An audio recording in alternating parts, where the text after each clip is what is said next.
What's up, everyone? Welcome to your weekly tech update, the show that explores the newest, coolest, and sometimes crazy side of tech available on the interwebs. We also cover entertainment news and try to bring you a little bit of joy at the end of each episode as well. I am your host, Ray McNeil. Coming up on the program today, we're talking Sega's Game Gear Micro.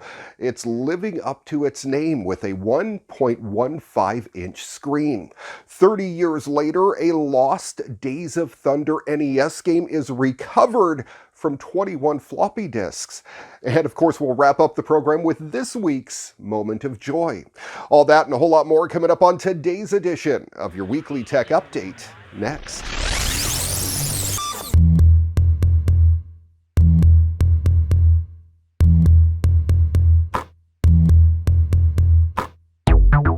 So what's the next step after mini retro consoles?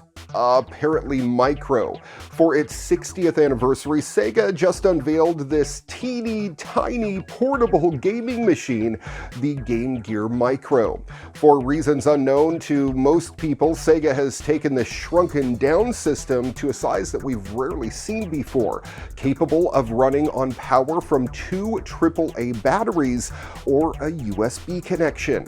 It's available in 4 colors, and each color has a different lineup of Game Gear games built into them. No switching out games with these.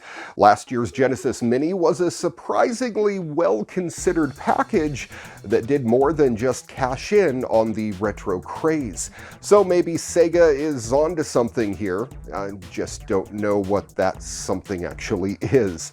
If you don't want to choose between different variants of Sonic, Shining Force, Gunstar Heroes, or Outrun, well, then the solution is to buy all 4, which I'd recommend because that package also includes a big window micro lens that mounts to the console to make its 240 by 181.15-inch screen much more usable. It has a mono speaker, headphone jack, and like the Genesis Mini, it can provide save states for your games that go well beyond what was possible back in the 90s.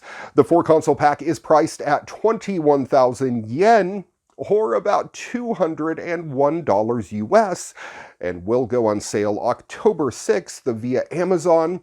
Amazon in Japan, that is. Sega's official online shop will be selling them as well, but that is it for the time. If you do get it from Sega, a collector's edition adds a 5th shell option, by the way. It's an appropriately retro smoke clear plastic frame, while the other retailers have bonuses including collectible pins or even special t-shirts. Smart home enthusiasts want to know that their privacy is, well, protected.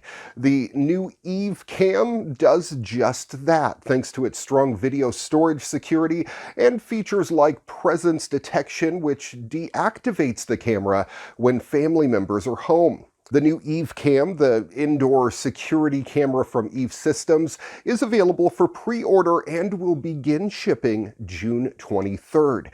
The Eve Cam is designed exclusively for Apple HomeKit Secure Video and brings all of your security camera's video feeds, storage clips, and notifications directly to the Home app.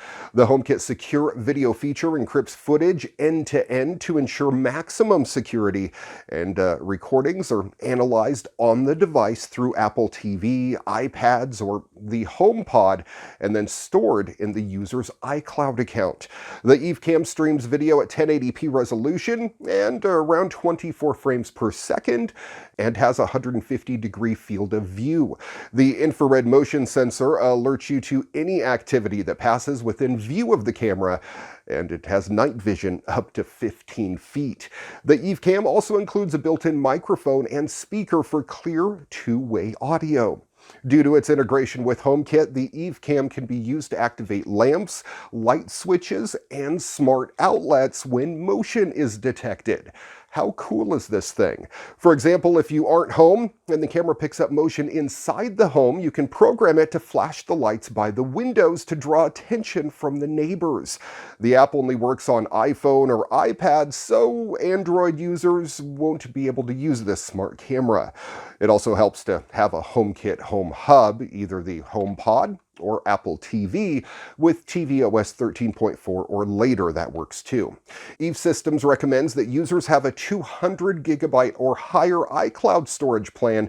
For storing the video, they can get pretty hefty. Users can access up to 10 days of video footage from their iCloud at no additional cost. The Eve Cam is available for pre-order from the Eve store for, get this, $150. I know, that's it. And it will also be available on the Apple Store and, of course, Amazon starting in July. If you are a HomeKit user looking for a dedicated indoor security camera that takes advantage of the new HomeKit secure video features, then you gotta check this thing out. It also follows after another HomeKit exclusive camera, the Logitech Circle View, so there's no need to download an additional app to access the camera. When libraries around the US began closing their doors due to the coronavirus pandemic, the Internet Archive responded by creating a national emergency library, a collection of 1.4 million books from its free ebook repository, Open Library. Publishers immediately took issue with their titles being shared for free without payment to authors or publishers. Today, 4 major publishers filed a lawsuit against the IA alleging willful mass copyright infringement. Despite the Open Library moniker, IA's actions grossly exceed legitimate library services, do violence to the Copyright Act, and constitute willful digital piracy on an industrial scale. That comes from Hachette Book Group Incorporated, HarperCollins Publishers LLC, John Wiley & Sons Incorporated, and Penguin Random House LLC. They filed the lawsuit in a New York court. The plaintiffs argue that the IA has no legal right to distribute the books, which it scans and uploads to its servers via Open Library or the National Emergency Library. The plaintiffs go as far as charging the archive with piracy. The lawsuit seeks a declaration that the IA is committing copyright infringement, injunctions to stop the IA from sharing copyrighted work, and statutory damages, which could be as much as $150,000 per infringement. Torrent Freak explains, as a library, the Internet Archive acquires books and lends them, as libraries have always done. This supports publishing and authors and readers.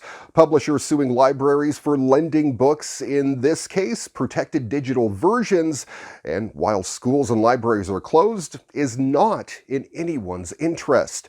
We hope this can be resolved quickly. That comes from IA founder Brewster Cayley. He said that in a statement provided to Engadget. A nonprofit, the IA clearly isn't meant for piracy.